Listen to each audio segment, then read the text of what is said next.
এটা নিয়ে যদি আমি কারো মাথা ফাটিয়ে দিই না, মাথা তার ফেটে যাবে। এটা আমি রেখে কী ভুল করেছি, ডিপ ভিজে সেটা আমি চটকাতে পটকাতে কিছুই পাচ্ছি না, না পাচ্ছি ভাঙতে, না পাচ্ছি কিছু। তোমরাই বলে দাও এটাকে আমি মারবো কিভাবে, এত শক্ত। তো এটা কি বটে বলো তো? এটা হলো সর, দুধের সর।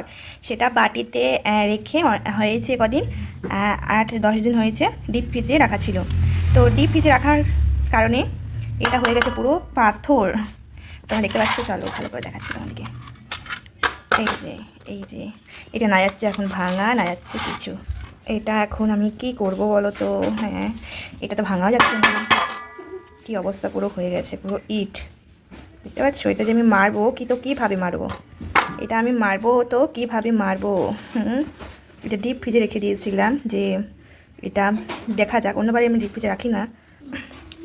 তো এটা আমি আবার মারবো কিভাবে? পুরো হাতগুলো আমার জামস হয়ে যাচ্ছে, এত পরিমাণে ঠান্ডা। এই যে পুরো বরফ জমে গেছে, দেখতে পাচ্ছ? এই যে বরফ জমে গেছে, এটা আমি চটকাতে পটকাতে কিছুই পাচ্ছি না, না পাচ্ছি ভাঙতে, না পাচ্ছি কিছু করতে। এটা আমি রেখে কী ভুল করেছি, ডিপ ফ্রিজে। এটা মারবো কীভাবে আমি আবার? তোমরাই বলে দাও এটাকে আমি মারবো কীভাবে? পিছনে পিছনে করছো, শুদ্ধ বরফ হয়ে গেছে, পুরোটাই বরফ জমে গেছে। কি এটা নিয়ে যদি আমি কারো মাথা ফাটিয়ে দিই না, মাথা তার ফেটে যাবে, এত শক্ত।